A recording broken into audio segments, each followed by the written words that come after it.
So how did you come to this role, and how long have you been doing it? Just tell us a little bit about your background. Sure. Well, I actually was a student at the College of Worcester, and I went there because of a passion for studying primates. So I wanted to, I started as a psychology major and really wanted to work with primates, and I really wanted a small school too. So it was a very small liberal arts school that had a colony of black-capped capuchin monkeys, and there I was able to work with those monkeys all 4 years that I was in school, and got about halfway through school and realized that I wanted to do something other than actually study them in the wild or in a lab or something like that, and ended up meeting Dr. Jane. She came to campus to give a lecture, and there... Is she what got you started in monkeys? Because, I mean, how... Yeah, she... What made you interested in monkeys? Well, a whole bunch of things. My father is a biology teacher, a high school biology teacher, so sort of had an animal background since I was conceived, probably. I actually met a photographer for the Diane Fossey Gorilla Fund, who is a counterpart to Jane that studied mountain gorillas in the Virunga Mountains in Africa, and really became fascinated with primates and that sort of thing when I learned about the work that Diane Fossey had done. And as many might know, Diane was actually killed while working over there, and so I've done a little bit with research and that sort of thing for Diane Fossey, but knew that Jane was still alive and doing her research and doing her work, and so I became really fascinated with chimpanzees as well, and all primates really. So that was what motivated me to take the school that I did. So you said halfway through you realized maybe I don't want to just focus on the monkeys? Mm-hmm. Yeah, exactly. And more specifically, doing the scientific research. I wanted to be out there talking to people about primate conservation and that sort of thing. Like, around the turn of the century, there were about 1 million chimpanzees in the world, and today there's less than 150,000, or around 150,000. So they inhabit 22 countries in Africa, and so there's been extreme decline, and a lot of people just don't understand the issues that surround their decline, and they're That's basic. Just the 9 years around the turn of this century? The or the turn century? of in the 1900s. Oh, okay, so 100 years. Yeah, it's gone down about 800,000. Yeah. Okay. Yeah, so we've lost a lot of their numbers. What's that due to? 3 things. The first one is habitat destruction, which we hear a lot as far as endangered species go and that sort of thing. Yeah. And because of that, they've actually constructed roads into forests that were previously impenetrable. And with that came, in certain countries, chimpanzees are actually consumed for their meat.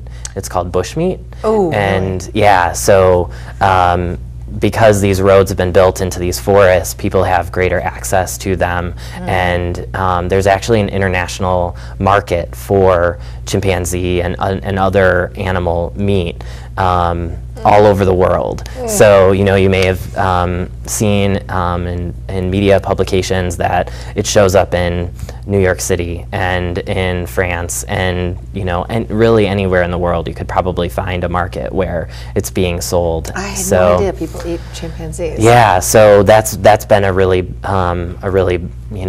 destructive thing to their populations, and so their environment's being destroyed, they're being hunted. Yeah. What's the third? The third thing is actually the pet trade. So when they do shoot the chimpanzees or however they kill them with snares, oftentimes they're infants that are with the adults, and those infants end up in the pet trade. So they're put into market and sold to people as Why as would pets. somebody want to have a chimpanzee as a pet, and what kind of pets do they make?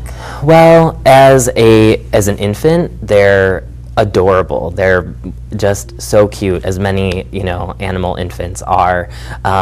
They make really challenging pets. They're a wild animal that's intended to be in the wild, and as they grow up, they become very aggressive and can be uncontrollable. So they're, I think that there's appeal there for you know, taking them on as a pet, as a baby, and as a baby they're very easy to control. But like I said, as they grow up, their basic natural instincts just kick in, and you know, they know that they're in an environment where they're not intended and not with other chimpanzees. And well, you know, I think most people think of chimpanzees or monkey. What is the difference between a chimpanzee and a monkey? I'm using that interchangeably, but is that correct? Yeah, it's actually chimpanzees are one of the great apes.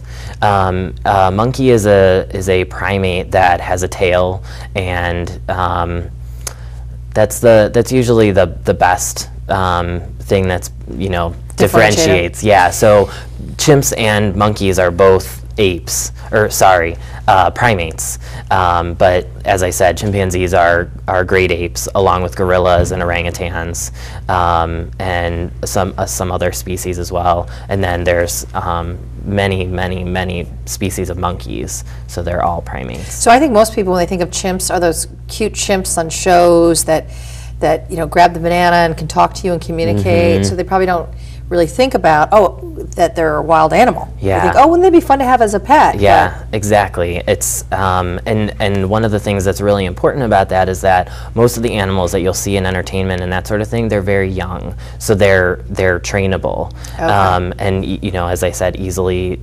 controlled, and you know, trained just, you know, like a dog might be to do tricks. And a lot of the methods that are used for doing that are ones that cause them harm, you know, whether physical or mental. So as they grow up, they might, you know, lash out or whatever. So you had some time studying the chimps. I studied monkeys. The monkeys. Actually, I'm sorry, the monkeys. Yep. Then you met Jane Goodall at a talk at your school, and you were inspired by her. Yeah.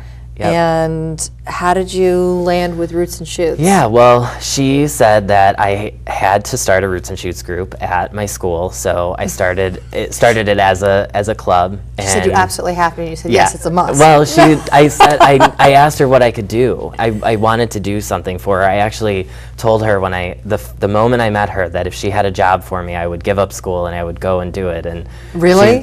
She said it was. Had you studied her? Were you inspired by her from when you were really young? Yeah. I mean, when I learned about Diane, I you know, simultaneously learned about Jane and her work. So she told me that was the most absurd thing she had ever heard, and that I needed to finish school. And well, good for Jane. Yeah. Yes. Yeah. So I started our Roots and Shoots group at my school, and stayed really connected with the staff of Roots and Shoots, and was lucky enough, just as I was about to graduate, to join our College Leadership Council. So we have what's called our Youth Leadership Initiative in the U.S., where we have 7 councils, and really stellar and active Roots and Shoots members can join the council and be this force of volunteers that really helps to maintain Roots and Shoots as a youth-led and youth-driven program. And I was a member of our College Leadership Council that helped to work with the university staff at that time to guide our university efforts and that sort of thing.